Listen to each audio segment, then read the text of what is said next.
Good morning student. आज हम पढ़ेंगे 12th क्लास का chapter number 2.1 exercise inverse trigonometric function. अब इन्वर्स ट्रिग्नोमेट्रिक फंक्शन क्या होता है, उसके हमने कुछ फॉर्मूले देखे थे पिछली वीडियो में। उसी फॉर्मूले के बेस पे आज हम इस एक्सरसाइज के कुछ सम करेंगे। तो क्वेश्चन नंबर फर्स्ट क्या है, find the principal value of sine inverse -1/2। अब आपको क्या फाइंड करना है, साइन इन्वर्स -1/2 की प्रिंसिपल वैल्यू। इट मीन्स आपको फाइनली इसमें क्या फाइंड करना है, थीटा फाइंड करना है। हमेशा याद रखना कि जिसकी भी हमें प्रिंसिपल वैल्यू फाइंड करना है उस फंक्शन को हम डेफिनेटली या तो थीटा सपोज करके चलेंगे या वाई या एक्स, मतलब पर्टिकुलर कुछ ना कुछ अल्फ़ाबेट उसको सपोज करना है। जैसे कि यहाँ पे स्क्रीन पे आप देख रहे होंगे कि इस फंक्शन को मैंने क्या सपोज कर लिया, y। मतलब सबसे पहले हम सपोज करेंगे let y equals to sine inverse in bracket -1/2। Clear. अब देखिए साइन इन्वर्स लेफ्ट साइड आएगा तो क्या हो जाएगा, साइन। तो आप देखेंगे कि यहाँ क्या हो गया, साइन बाय इक्वल्स टू -1/2 हो गया। क्लियर, ठीक है। अब साइन बाय मैंने एज इट इज़ लिखा -1/2। तो सबसे पहले अगर अभी हम माइनस की बात ना करें, माइनस को हम छोड़ दें, तो माइनस को छोड़ देते हैं तो 1/2 साइन में कब होता है, मतलब साइन 30 डिग्री पे कितनी वैल्यू होती है, साइन 30 की वैल्यू कितनी होती है, 1/2। इट मीन्स 1/2 की प्लेस पे हम क्या रख सकते हैं, साइन 30। लेकिन हमेशा याद रखना है कि प्रिंसिपल वैल्यू हमें काई में फाइंड करनी है, रेडियन के फॉर्म में। तो आप यहाँ देख रहे होंगे कि साइन 30 की वैल्यू कितनी होती है, 1/2। मतलब थीटा कितना हो गया, 30 को रेडियन में चेंज करना है तो हम किससे मल्टीप्लाई करेंगे, 30 इंटू π/180, राइट। π/180 से मल्टीप्लाई करा, मतलब 30 की प्लेस पे हम क्या रख सकते हैं, π/6। क्लियर। मतलब साइन 30 मतलब साइन π/6 ये रख सकते हैं। क्लियर है। तो देखिए साइन π/6, लेकिन यहाँ ये वैल्यू माइनस में है, इसलिए ये वाला एंगल हम कहीं में लिखेंगे माइनस में। ये क्लियर हो गया कि sine y equals to sine in bracket -π/6। ठीक है। रेंज ऑफ प्रिंसिपल वैल्यू अगर हम देखें, ये याद रखना कि रेंज कहाँ से कहाँ तक होती है। रेंज इट मीन्स इसकी वैल्यू कहाँ से कहाँ तक होती है। तो हमेशा याद रखना साइन की वैल्यू -1 से +1 के बीच में होती है और साइन इन्वर्स की रेंज कहाँ तक होती है, -π/2 से +π/2। क्लियर। मतलब साइन इन्वर्स की रेंज होती है -π/2 से +π/2। कॉस इन्वर्स की होती है 0 to π। टेन इन्वर्स की होती है -π/2 से π/2। क्लियर। अब देखिए ये क्लियर है। यहाँ पर अगर हम देखें तो इसको हम बोल सकते हैं कि ये इक्वेशन नंबर फर्स्ट है। यहाँ पे दोनों तरफ हम क्या करेंगे, साइन से साइन कैंसिल कर देंगे, तो y इक्वल्स टू आपको कितना मिलेगा, -π/6।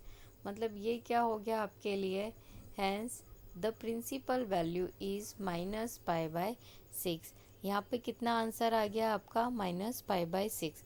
इट मीन्स कि जब भी हमें किसी फंक्शन की प्रिंसिपल वैल्यू फाइंड करनी होगी, हम उस फंक्शन को क्या सपोज करेंगे, y, x या थीटा। सपोज हमने y लेके चले तो ये वैल्यू इधर आ जाएगी, और यहाँ पे जो भी एंगल आपको पता होगा थीटा में, उसको हम सबसे पहले काय में कन्वर्ट कर लेंगे, रेडियन में। रेडियन में कन्वर्ट करने पर दोनों जगह जैसे ही कंपेयर करेंगे तो y की वैल्यू आपके पास एंगल के फॉर्म में आ जाएगी, और यही क्या हो जाएगा आपका आंसर।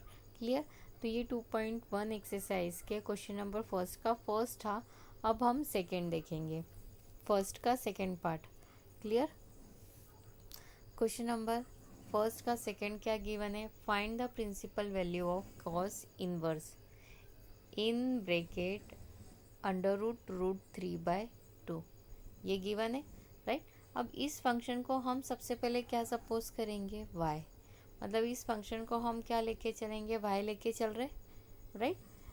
कि let y equals to cos inverse √√3/2। अब जैसे ही कॉस इन्वर्स लेफ्ट साइड आया, काय का हो जाएगा, cos y हो गया। तो आप देखेंगे स्क्रीन पे कि ये क्या हो गया, cos y equals to √√3/2। Clear हो गया, √3/2। ठीक है। अब cos y को मैंने एज इट इज़ लिखा, आपको स्क्रीन पे दिख रहा होगा। cos y को मैंने क्या करा, एज इट इज़ लिखा, राइट। अब √3/2 कॉस में ये वैल्यू कब होती है, राइट। कॉस की टेबल में √3/2 कब होती है, 30 पे। 30 को अगर हमें रेडियन में चेंज करना है तो हम क्या करेंगे, π/180 से मल्टीप्लाई। इट मीन्स 30 की प्लेस पे हम क्या रख सकते हैं, रेडियन के फॉर्म में π/6। क्लियर है। तो देखिए यहाँ पे अगर हम π/6 रखते हैं तो वैल्यू कितनी आ जाएगी हमारे पास, π/6 रख दिया, 30 की प्लेस पे, मतलब 30 आ रहा था तो हमने रेडियन के फॉर्म में रखा cos π/6। देखे जाए तो cos से cos यहाँ कंपेयर करें तो कैंसिल हो गया, y इक्वल्स टू कितना आ रहा है, π/6। लेकिन प्रिंसिपल वैल्यू कितने के बीच में होती है, यहाँ पे देख के रखा है। cos इनवर्स की रेंज कहाँ से कहाँ तक होती है, 0 से पाई के बीच में, मतलब 0 से 180 के बीच में। और आंसर हमारा कितना आ रहा है, 30 डिग्री, और वो भी कैसा आ रहा है, पॉजिटिव। क्लियर। तो इस सेकेंड पार्ट की प्रिंसिपल वैल्यू कितनी आ रही है, π/6। Clear. Now the third part.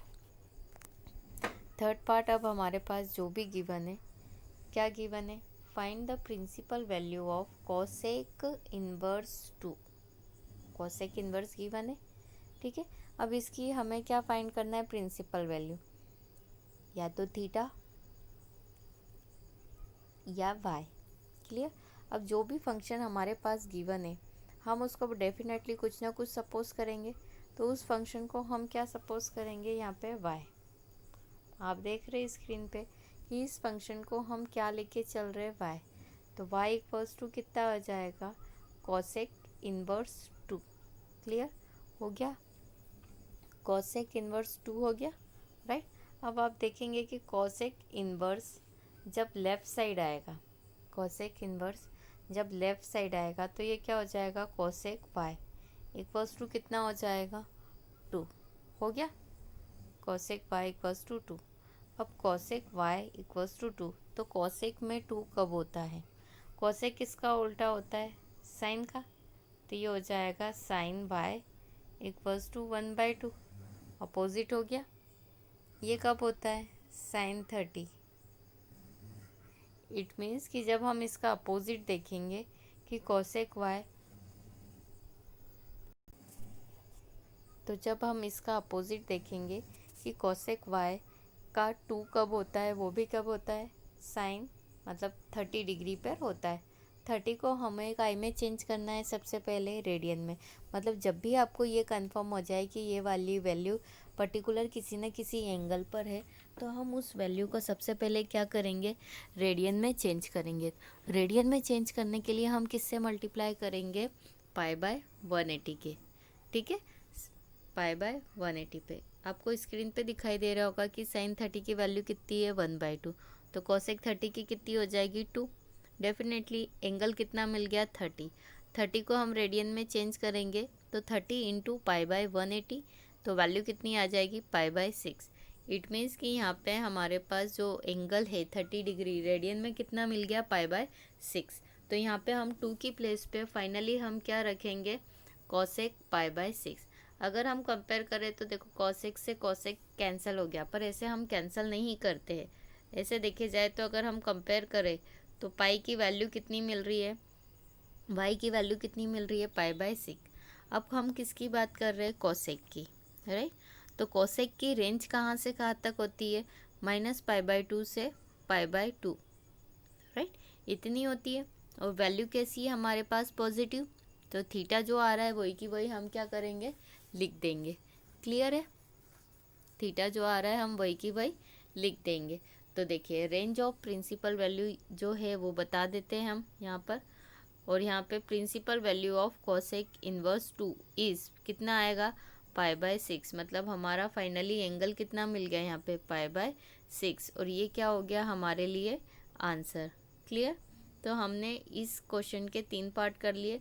Now the next part अब हमारे पास क्या है, फोर्थ पार्ट में हमें क्या दे के रखा है, find the principal value of tan inverse in bracket minus root three, right.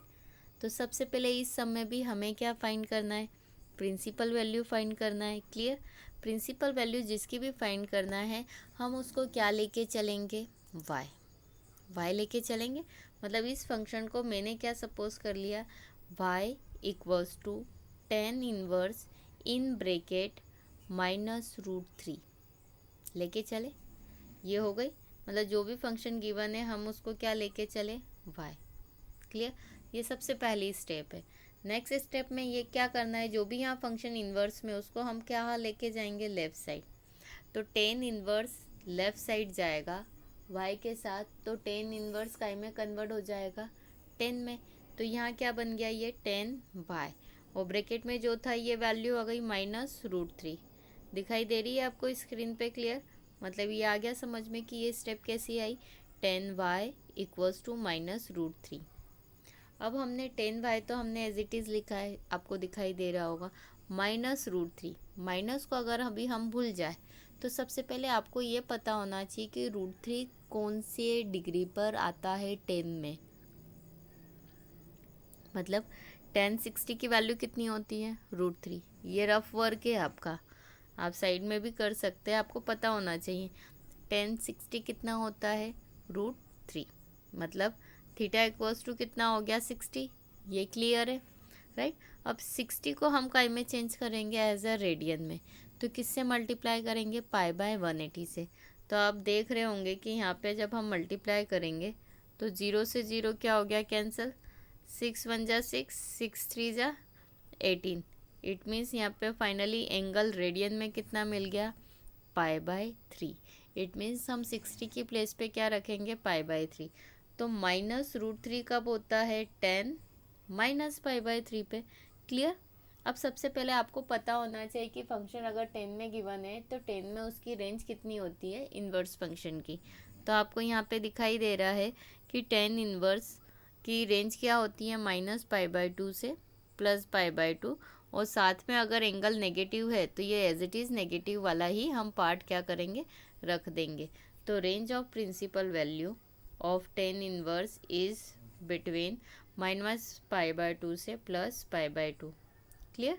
ये दिखाई दे रहा है आपको स्क्रीन पे, रेंज पता चल गई। अब अगर हम देखें कि यहाँ पे अगर हम कंपेयर करें इसमें तो क्या हो जाएगा, 10 से 10 कंपेयर करा तो कैंसल आउट समझ लो। तो y इक्वल्स टू कितना आ रहा है, माइनस पाई बाय 3। मतलब यहाँ पे वैल्यू कितनी आएगी, माइनस पाई बाय 3 आ रहा है।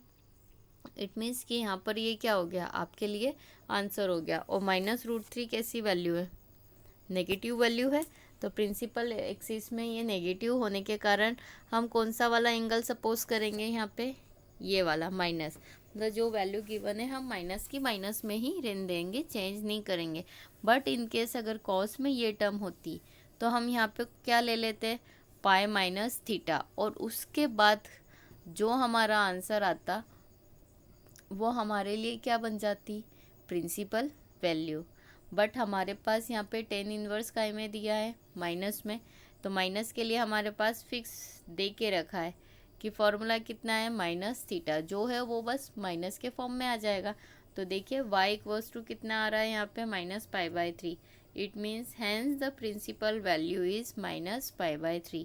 ये क्या हो गया, इसका आंसर हो गया। नाउ द नेक्स्ट क्या है इसका, क्वेश्चन नंबर फर्स्ट का फिफ्थ पार्ट है, राइट। मतलब फिफ्थ पार्ट है, find the principal value of cos inverse in bracket minus 1/2। ये सम कई बार एग्जाम में पूछा गया है, क्यों, क्योंकि ये हल्का सा कंफ्यूजन है। जब हम इसकी प्रिंसिपल वैल्यू फाइंड करेंगे तो ये पाई के फॉर्म में फाइंड होगी। कैसे, हम आगे कैलकुलेट करेंगे जब आपको पता चलेगा। अब सबसे पहले हम क्या करते हैं कि हमारे पास जो भी सम दिया रहता है हम उसको क्या लेके चलते, y। मतलब हम इस फंक्शन को क्या सपोज करके चलेंगे, y। तो देखिए हमने वहाँ लिखा y equals to cos inverse in bracket minus 1/2 लिखा है। इट मीन्स कि जो भी फंक्शन यहाँ पे दिया है हम क्या लेके चलेंगे उसको, y लेके चलेंगे। ठीक है, हम y लेके चले। अब कॉस इन्वर्स लेफ़्ट साइड आया, मतलब कॉस इन्वर्स लेफ़्ट साइड आता है तो काय का हो जाएगा, प्लस का हो जाएगा। मतलब ये जो कॉस इन्वर्स है हमारे लिए किसका काम करेगा, कॉस वाई का काम करेगा, क्योंकि इधर आके काय में हो जाएगा प्लस में। तो कॉस इन्वर्स जब लेफ़्ट साइड आएगा तो ये क्या बन गया, कॉस वाई। एक वस टू में क्या बना, बचा जो ब्रैकेट में है वो एज इट इज़, ब्रैकेट में क्या है -1/2, तो इसको हम एज इट इज़ ही यहाँ पे लिखेंगे -1/2। इट मीन्स कि हमारी फाइनल इक्वेशन कितनी आ गई, cos y इक्वल्स टू -1/2। यहाँ पे मैंने cos y as it is लिखा, राइट। अब 1/2, 1/2 कब होता है, सबसे पहले आपको पता होना चाहिए कि 1/2 कब होता है। ठीक है, तो देखिए cos 60 पे कितना होता है 1/2, राइट। मतलब थीटा आपको कितना मिल गया 60। क्लियर है। सबसे पहले हम एंगल को जो कि डिग्री में मिला हमें, हम उसको काय में चेंज करेंगे, रेडियन में, राइट। जब हम रेडियन में चेंज करेंगे तो जो ये वाला एंगल है, मतलब ये वाला एंगल है, उसमें हम किसका मल्टीप्लाई करेंगे, π/180 का, राइट। हम इसमें किसका मल्टीप्लाई करेंगे, π/180 का। जैसे ही हमने मल्टीप्लाई करा तो हमारे पास रेडियन में ये एंगल कितना मिल गया, π/3। क्लियर हुआ। अब आप सोच रहे होंगे कि यहाँ पे तो 2π/3 लिखा है और मैडम तो π/3 बता रही है, तो देखिए हम ऐसे लिखेंगे cos